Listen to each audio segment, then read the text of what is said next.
दोस्तों बात यह है कि लोग अक्सर ये कहते हैं कि क्या पाकिस्तान के जो न्यूक्लियर वेपन्स प्रोग्राम है, पाकिस्तान के जो एटॉमिक हथियार हैं, न्यूक्लियर हथियार हैं, बॉम्ब हैं, उनके मिसाइल्स हैं, क्या वो सेफ हैं, क्या वो सुरक्षित हैं? लोग अक्सर ये कहते हैं कि साहब नहीं, उसकी पाकिस्तानी खासतौर से नहीं साहब, पाकिस्तानी आर्मी को उसकी सिक्योरिटी सौंपी हुई है, हमारे कमांडोज लगे हैं, स्पेशल दस्ते लगे हुए हैं, इसमें कोई दिक्कत वाली बात ही नहीं है। आप कह रहे हैं तालिबान कभी काबिज हो जाए हमारे हथियारों के ऊपर, सवाल नहीं उठता।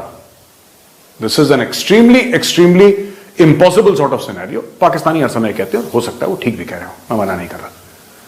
लेकिन दोस्तों थोड़ा सा आर्ग्यूमेंट को उल्टा कर देते हैं। Let's turn this argument on its head. Taliban को आप एक आतंकवादी संगठन, एक मिनट के लिए बहस के तौर पे, we are having an academic discussion, Taliban को, अलकायदा को, इस्लामिक स्टेट को आप आतंकवादी संगठन एक मिनट के लिए ना माने, आप उसको एक सोच माने। सोचिए मैं क्या बोल रहा हूं। तालिबान एक मिनट के लिए मानिए कि वो आतंकवादी संगठन नहीं है, इस्लामिक स्टेट एक आतंकवादी संगठन नहीं है, अलकायदा एक आतंकवादी संगठन नहीं है, वो एक सोच है, वो एक जहनियत है, वो एक सोचने का तरीका है, वो जीने का एक उसूल है। परवेज मुशर्रफ जब आर्मी चीफ थे पाकिस्तान के और प्रेसिडेंट भी थे, उनके ऊपर कुछ जानलेवा हमले हुए थे और उसमें से एक बड़ा मशहूर जानलेवा हमला था जो पाकिस्तानी मिलिट्री के सर्विंग लोगों ने करा था। अपने ही आर्मी चीफ को मारने की साजिश, अपने ही आर्मी चीफ को मारने की साजिश। ये क्यों हुआ? मेरा ये कहने का मतलब है कि जो लोग ये कहते हैं, कहानी क्या है, जो लोग ये कहते हैं ना कि पाकिस्तान के न्यूक्लियर वेपन्स बिल्कुल सेफ हैं, पाकिस्तान के एटॉमिक हथियार, एटमी हथियार बिल्कुल सुरक्षित हैं, उनको तालिबान वाले नहीं छीन सकते, वो तालिबान के हाथ में, अलकायदा के हाथ में, इस्लामिक स्टेट के हाथ में नहीं पड़ सकते। मैं चाहता हूं थोड़ा सा सोचें वो, और सोचें ये कि अगर ऐसा हो कि तालिबान बाहर ना हो, तालिबान अंदर हो, क्योंकि तालिबान तो एक सोच है, इस्लामिक स्टेट एक सोच है, अलकायदा एक सोच है। बीच में मुल्ला हैदर, देखो मुल्ला हैदर बीच में मत बोलना। थैंक यू मुल्ला हैदर को बोलना, बीच में ना बोले। अब वो गाना बड़ा अच्छा है जिसके पहले के बोल इनके ऊपर पूरे बिल्कुल मुआफिक बैठते हैं, पता नहीं जी कौन सा नशा करता है। अब ये पता ही नहीं कि इमरान खान और ये मुल्ला हैदर कौन सा नशा करके बैठे, इनको पता ही नहीं है यार कि हक्कानी। देखो मैं आपको बताता हूं, मीरान शाह शूरा, आपका पेशावर शूरा और क्वेटा शूरा, ये तीन शूरे, चौथा शूरा आपने जोड़ लिया, वो है रावलपिंडी शूरा। और रावलपिंडी शूरा के जो अध्यक्ष हैं वो आपके जनरल साहब, वो आके बैठे हुए काबुल में। तो ये है स्थिति, यथास्थिति आपकी।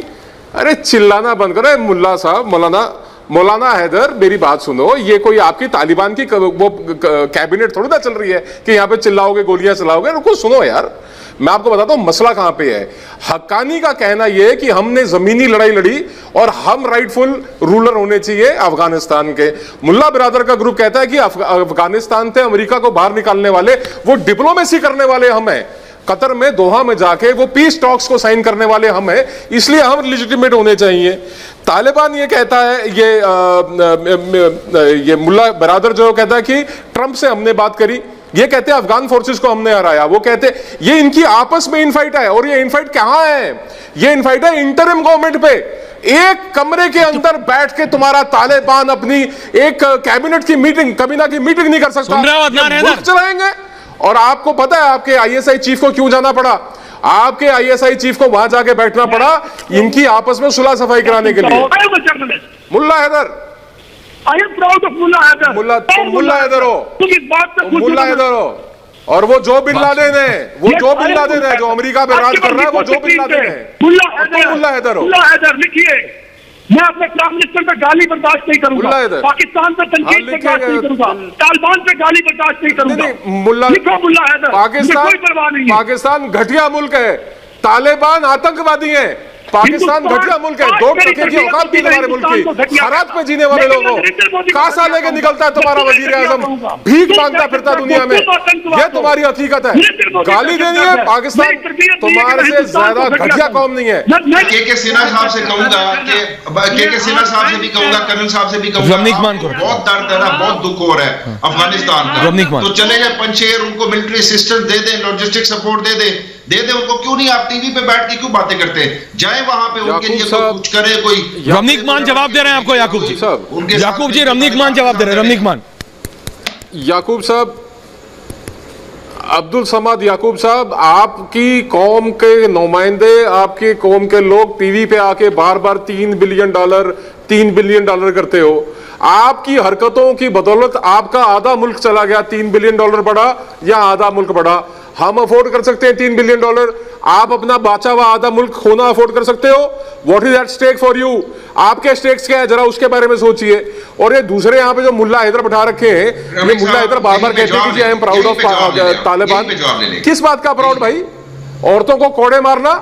अरे नहीं, कोई बात नहीं, रुको यार। ऐसा है कि ये 3 बिलियन का जवाब दे रहा हूं। हम अफोर्ड कर सकते हैं 3 बिलियन। याकूब साहब, हम 3 बिलियन अफोर्ड कर सकते हैं।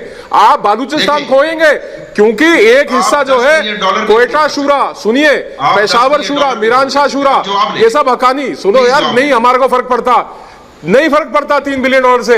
आप लोग गिरते हैं नोटों के ऊपर। आपकी हुकूमत, आपके हुक्मरान, आपकी फौज, आपके जर्नैल, कोई पिज्जा बेचता है, कोई बर्गर बेचता है। सुनो मेरी बात, अरे मेरी बात सुनो।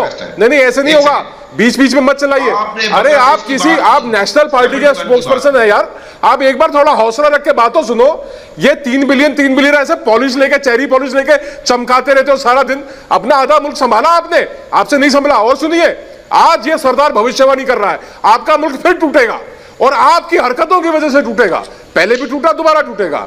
और आपको तोड़ने वाले यही टीटीपी, यही जो है प्राउड ऑफ तालिबान, ये तोड़ेगा आपका मुल्क। लिख के रखो, ये तारीख याद कर लो, ये शो याद रखना है। ऐश्वर्या के शो पे सरदार बोल के क्या था, टूटेगा मुल्क आपका, दोबारा टूटेगा। सुनो, और आप ये जो बार बार कहते हैं ना प्राउड ऑफ तालिबान, ये औरतों को कोड़े मारते हैं, you are proud of them. ये औरतों के सिर में गोली मारते हैं, you are proud of them. ये आधा शरीर को मिट्टी में दबा के पत्थर से जान से मार देते हैं, you are proud of them. और सुनो, मैं आपको बताता हूं, खवातीन की, सुनिए 1 मिनट, मैं 1 मिनट में आधा मिनट, अरे मैं 10 सेकंड और बोलूंगा, उसके बाद आप बोलते रहना। मोहम्मद साहब की जो 13 बीवियां और कॉन्कोबाइंस थी, उनमें से जो पहली बीवी थी मोहम्मद साहब की, उनका नाम था Khadija. Khadija was a business woman.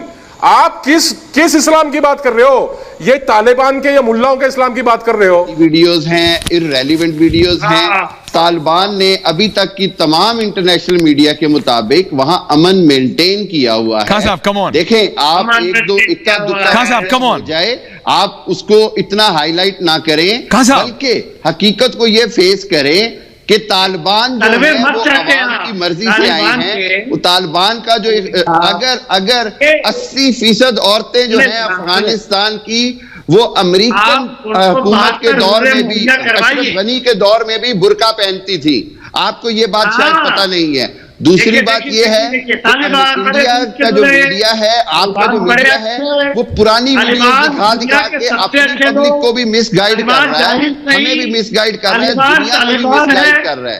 दूसरी बात ये है कि आज पाकिस्तान का जो रोल है वो फायरवॉल का है। पाकिस्तान का जो रोल का है, एक रोल है Taliban and Europe. Pakistan is acting as a bridge between America.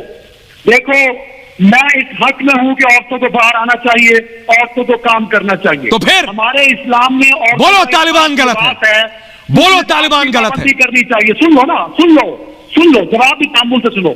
हमारे इस्लाम में औरतों के लिबास का एक खास प्रोटोकॉल है, उसको फॉलो करके औरतें जो मर्जी करें उसको करने देना चाहिए, और तालिबान भी यही कह रहे हैं। लेकिन कुछ रिलीजन की रिस्ट्रिक्शंस होती हैं, जैसे दिल्ली में गाय का काम ना करना। एक सेकंड, क्या बकवास कर रहा है हैदर? फिर मेरी ना शब्दावली बिगड़ती है। वो कह रहे हैं महिलाएं घर से बाहर नहीं निकल सकती। कर्नल नैन, मुझे इससे गुस्सा आता है। वो कह रहे हैं महिलाएं एथलीट भाग रही है वहां से, बकवास कर रहा है यार। ऐश्वर्या कर्नल नैन, ऐश्वर्या अदनान, ये गलत है यार। ऐश्वर्या, ये जो मुल्ला हैदर जैसे लोग, ये शमी उल हक जो कि जामिया उलेमा हक्कानिया के जो मस्जिद के लोग हैं या मदरसे के लोग हैं, ये लोग ऐसी मानसिकता के हैं। देखिए, मैं तीनों गेस्ट बैठे हैं यहाँ पे अपने पाकिस्तान के। मैं एक बात बोलना चाहूंगा इन तीनों से। भाई, आप सोच रहे थे कि आप सुपर पावर बनेंगे आतंकियों का, आतंकियों की सुपर पावर बनना चाह रहे थे और उस पर उछल रहे हो। ये मुल्ला हैदर जी देखो कैसे उछल रहे हैं। लेकिन आपको एक बात ध्यान रखनी चाहिए, जो 33 लोग आपने तालिबान के बैठाए हैं ना काबुल के अंदर, उनमें से 24 लोगों को आपने जुल्म याकूब साहब, सिर्फ कर्नल नैन एंड याकूब साहब, मेजर जनरल आ रहा हूं, जेल के अंदर कर्नल नैन एंड याकूब साहब को अमेरिका को आपने दिया है। 5 लोगों को आपने अमेरिका को हैंडओवर किया। इन 33 में से 24 लोग आपके खिलाफ हैं। उछलो मत। और दुरंद लाइन को ना तो मुल्ला उमर ने माना था, और आप जानते थे कि अगर हैबतुल्ला खुनजादा आया, मुल्ला ब्रदर आया, या फिर सोहेल सहीन वगैरह लोग आए, तो ये लोग आपकी दुरंद लाइन को मानने वाले नहीं। तो आपने खेल खेला अपने यहाँ पे जो मदरसों में तैयार किए हुए पाकिस्तानियों को तालिबान बना। आप ही के पास आ रहा हूं सर, आप ही के पास आ दिया। सर एक मिनट कंप्लीट करने दे मेरे को। आप जवाब देना, मैं सुनूंगा। लेकिन याकूब साहब, मैं आपसे गुजारिश करना चाहूंगा, ये खेल आपको बहुत महंगा पड़ने वाला है। दोस्तों, जैसे कि आपने इस वीडियो में देखा कि कैसे जो मेजर गौरव आ रहे हैं, उन्होंने पाकिस्तान की कमर तोड़ दी है। और यहाँ पर दोस्तों सबसे बड़ी बात ये है कि जो तालिबान है उसमें अंदर ही फूट हो गई है। और दोस्तों ये जो फूट है वो अभी पूरी तरीके से जो सरकार नहीं बनी है उसके पहले ही ये हो चुका है। दोस्तों यहाँ पर जो फूट है उसका सबसे बड़ा जो फ़ायदा है वो भारत यहाँ पर उठा सकता है। और आने वाले दिनों में ये भी देखना होगा कि भारत इसका फ़ायदा कैसे उठाता है। लेकिन ये जो न्यूज़ है ये पाकिस्तान के लिए सबसे ख़राब न्यूज़ आने वाली है, क्योंकि आपको पता होगा कि पाकिस्तान का जो ISI चीफ था वो काबुल के दौरे पे गया था। और ये जो दौरा था वो वहाँ पे सरकार बनाने के लिए ही गया था। लेकिन जब वो सरकार बना के वहाँ से वापस आया, तब वहाँ पे ये देखने को मिला कि जो तालिबानी हैं वो आपस में ही कुर्सी के लिए लड़ बैठे। और दोस्तों यहाँ पर सबसे बड़ी बात ये है कि जो पाकिस्तान है उसने ऐसे लोगों को अहम पद दिया जो कि उनके साथ सपोर्ट में हो। लेकिन दोस्तों कुछ लोग ऐसे हैं जिन्होंने काफ़ी तालिबान में काफ़ी उन्होंने लड़ाई की है और काफ़ी तालिबान की मदद की है, उनको वहाँ पे नहीं रखा गया। और यही वजह है कि जो तालिबान है उसमें आपस में फूट हो गई है। और इसी से पाकिस्तान जो है वो काफ़ी चिंतित भी हो चुका है, क्योंकि पाकिस्तान के लिए बहुत बड़ी चिंता है। क्योंकि पाकिस्तान ये चाहता था कि जो अफ़गानिस्तान में सरकार बने वो डमी सरकार बने, जिसका कि पूर्ण रूप से जो सरकार है वो पाकिस्तान से चलाया जाए, जिसमें कि आतंकवाद को बढ़ावा दिया जाए, जिससे कि कश्मीर और पूरे वर्ल्ड में जो आतंकवाद गतिविधियाँ भी थोड़ी कम हुई हैं उसको भी ज़्यादा किया जाए।